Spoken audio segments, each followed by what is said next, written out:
Bonsoir Christian Jacob. Bonsoir. Merci d'être notre invité. Vous êtes député de Seine-et-Marne et président du groupe Les Républicains à l'Assemblée nationale. Est-ce que vous comprenez la colère de Jean-Luc Mélenchon? Hier soir sur ce plateau, François Bayrou disait la comprendre et dans un premier temps, il semblerait qu'un certain nombre de députés et d'hommes politiques l'ont comprise. Écoutez, ce qui a été surprenant, d'abord il y a deux choses. L'outrage fait aux forces de police, aux magistrats est inacceptable. Je crois que cet accès de violence n'est pas acceptable. En revanche, c'est vrai que ça pose un certain nombre de questions sur la forme, sur la manière dont les choses se sont passées. On se souvient de M. Benalla qu'on informe d'une perquisition. Ensuite, il explique qu'il n'a pas les clés, donc on ne perquisitionne pas puisqu'il a perdu les clés. Entre-temps, un de ses amis passe à son domicile, récupérer des armes et peut-être d'autres choses, on ne sait pas.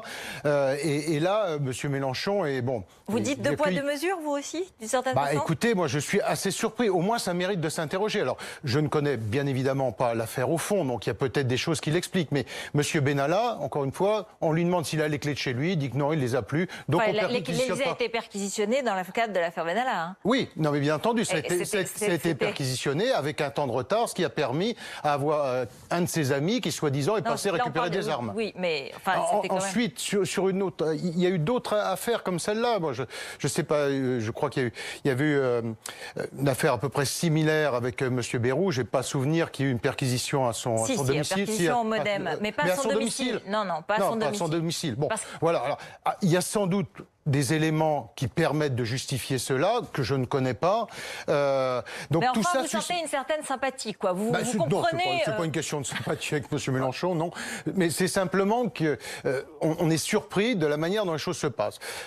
Encore une fois, moi, je condamne les accès de violence et d'outrage aux forces de police. C'est pas non, les policiers qui sont là, ils sont là parce qu'on leur a demandé d'être là. Donc ils obligent, parce qu'il y a aussi des représentants de la justice. Mais c'est la manière dont tout cela se passe, on a vraiment ce sentiment de deux poids, deux mesures. Je vous dis, quand on se souvient des précautions qui étaient prises pour M. Benalla, pour le protéger. Je voudrais qu'on écoute Jean-Luc Mélenchon quelques secondes. C'est une vidéo donc aussi prise pendant la perquisition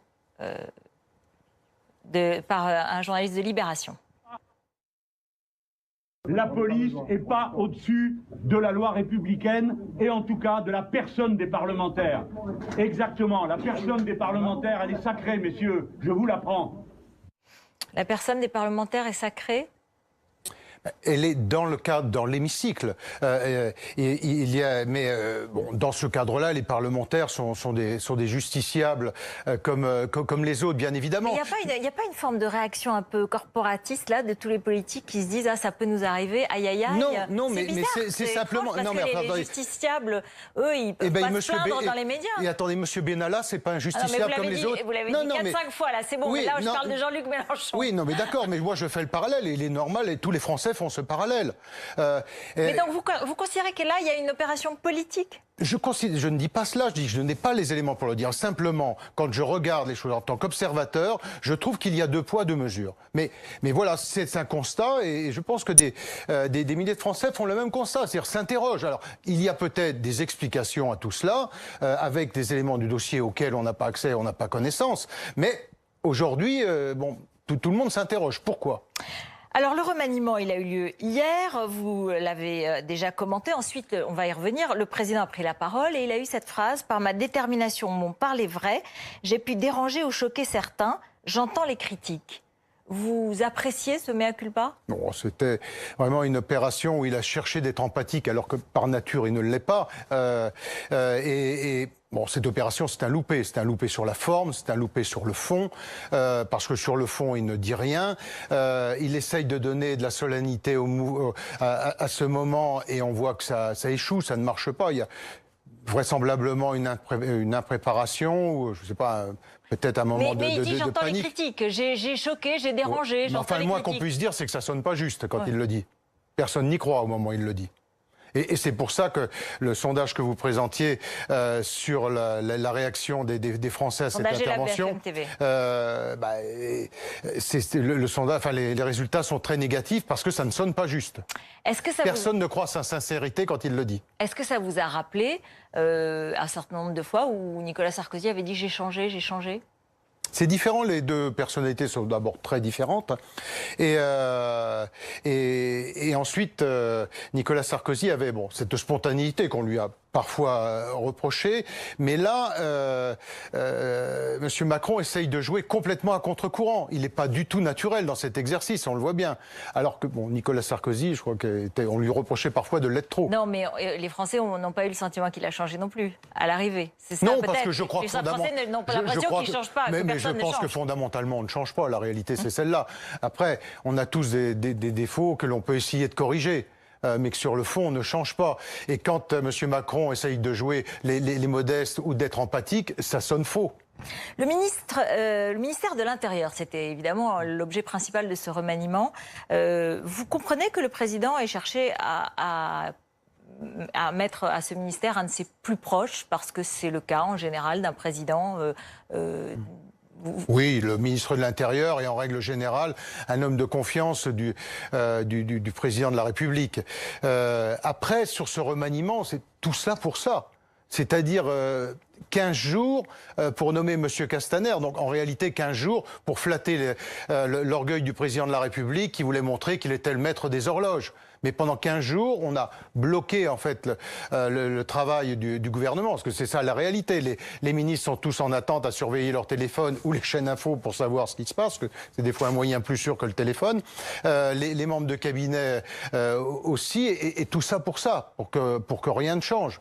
La nomination de Castaner est pas... Alors, à la fois, ça n'est pas une surprise, en même temps, elle est inquiétante parce qu'elle révèle une incapacité à trouver de la ressource. Chez M. Macron. On met quelqu'un, et c'est pas... Vous avez un scepticisme sur les qualités propres de Christophe Castaner. C'est pas lui faire injure de dire qu'il n'a jamais été spécialiste sur ces questions. Il arrive avec Laurent Nunez, qui sort de la DGSI, effectivement, la Direction Générale de la Sécurité Intérieure. On l'a flanqué d'un tuteur, ce qui est aussi assez révélateur sur les capacités de M. Castaner à occuper ce poste.